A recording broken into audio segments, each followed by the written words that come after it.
নমস্কাৰ সকলোকে পুনৰবাৰ অন্য এটা ভিডিঅ'লৈ স্বাগতম জনাইছো। আজিৰ এইটো ভিডিঅ'ত মই তোমালোকৰ এই বৰ্ষৰ এইচএছ ফাইনেল এক্সামিনেশ্যনৰ বাবে তোমালোকৰ ইংলিছৰ ভিস্তাস কিতাপখনৰ 7 মাৰ্কছৰ কেইটামান খুব ইম্পৰ্টেন্ট লং কুৱেশ্যন এনসাৰৰ বিষয়ে আলোচনা কৰিম আৰু ইয়াৰ পৰা যিকোনো এটা কুৱেশ্যন তোমালোকৰ এক্সামত কমন পৰিবই। সো তোমালোকৰ বাবে এই ভিডিঅ'টো খুব ইম্পৰ্টেন্ট হ'বলৈ গৈ আছে, তোমালোকে ভালকৈ চাবা।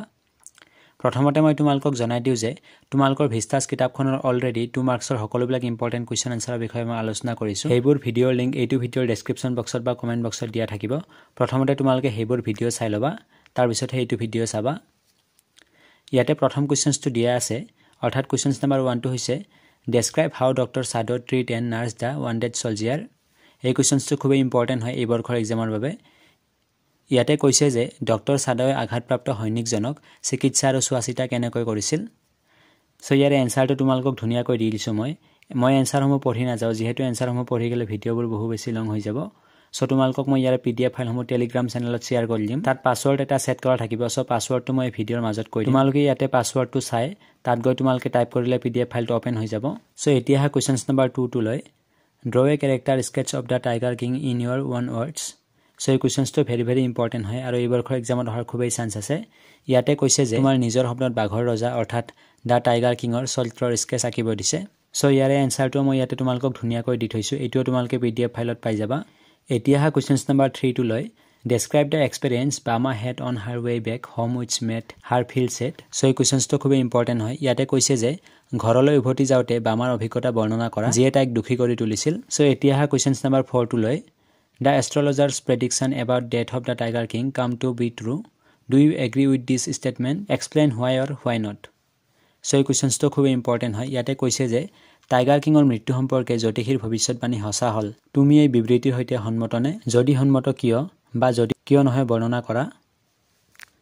সো ইয়াৰে এনসাৰটো ধুনীয়াকৈ দিয়া আছে, তোমালোকে PDF ফাইলত পাই যাবা।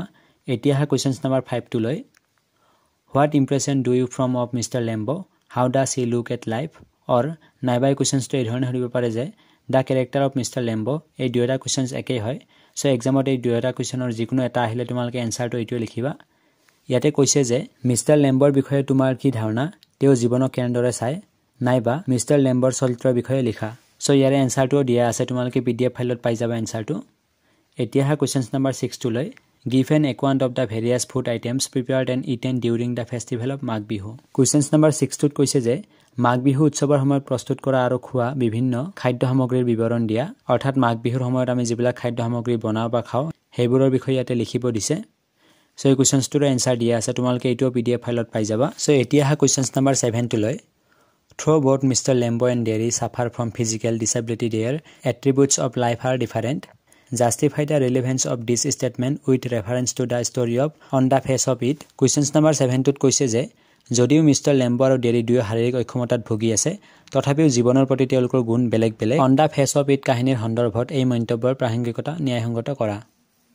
সো এই কুৱেশ্যনটো খুবেই ইম্পৰ্টেন্ট হয় আৰু এই বৰ্ষৰ এক্সামত অহাৰ খুবেই চান্স আছে, এইটোও ভালকৈ চাই থবা। ইয়াৰে এনসাৰটো মই ইয়াতে ধুনীয়াকৈ দি থৈছো, এইটোও তোমালোকে PDF ফাইলত পাই যাবা। সো এইখিনিতে তোমালোকক মই এটা কথা জনাই দিওঁ যে যিটো PDF ফাইল টেলিগ্ৰাম চেনেলত দিয়া থাকিব তাত এটা পাছৱৰ্ড সেট কৰা আছে আৰু পাছৱৰ্ডটো হৈছে ভিস্তাস 2024। অৰ্থাৎ ভিস্তাস শব্দটো তোমালোকে কমপ্লিট লেটাৰ কেপিটেলত লিখিবা আৰু 2024 টো লিখি দিবা। তাৰপিছত তোমালোকৰ PDF ফাইলটো ওপেন হৈ যাব। স্ক্ৰীনতো শ্ব' হৈ আছে পাছৱৰ্ডটো, তোমালোকে চাই লোৱা। সো এতিয়া আজিৰ ভিডিঅ'ৰ একেবাৰে শেষৰটো কুৱেশ্যনলৈ, অৰ্থাৎ কুৱেশ্যন নম্বৰ 8 টো লৈ Draw a character sketch of Dr. Sado as depicted in The Enemy. So question number 8 টো খুব ইম্পৰ্টেন্ট হয় আৰু এইটো এই বৰ্ষৰ এক্সামত অহাৰ খুবেই চান্স আছে। ইয়াতে কৈছে যে দ্য এনিমিত দেখুওৱা অনুসৰি ডক্টৰ সাদোৰ এটা চৰিত্ৰৰ স্কেচ আঁকা। সো এই কুৱেশ্যনটো ভালকৈ চাই থবা, ইয়াৰো এনসাৰ PDF ফাইলত তোমালোকে পাই যাবা আৰু ইয়াৰে যিকোনো এটা কুৱেশ্যন তোমালোকৰ এক্সামত নিশ্চয় আহিব। সো তোমালোকে চিন্তা কৰিব নালাগে। তেতিয়াহ'লে তোমাৰ বন্ধুবৰ্গলৈ ভিডিঅ'টো শ্বেয়াৰ কৰি দিবা। তেতিয়ালৈকে থেংক ইউ সো মাচ। জয় অসম, বন্দে মাতৰম।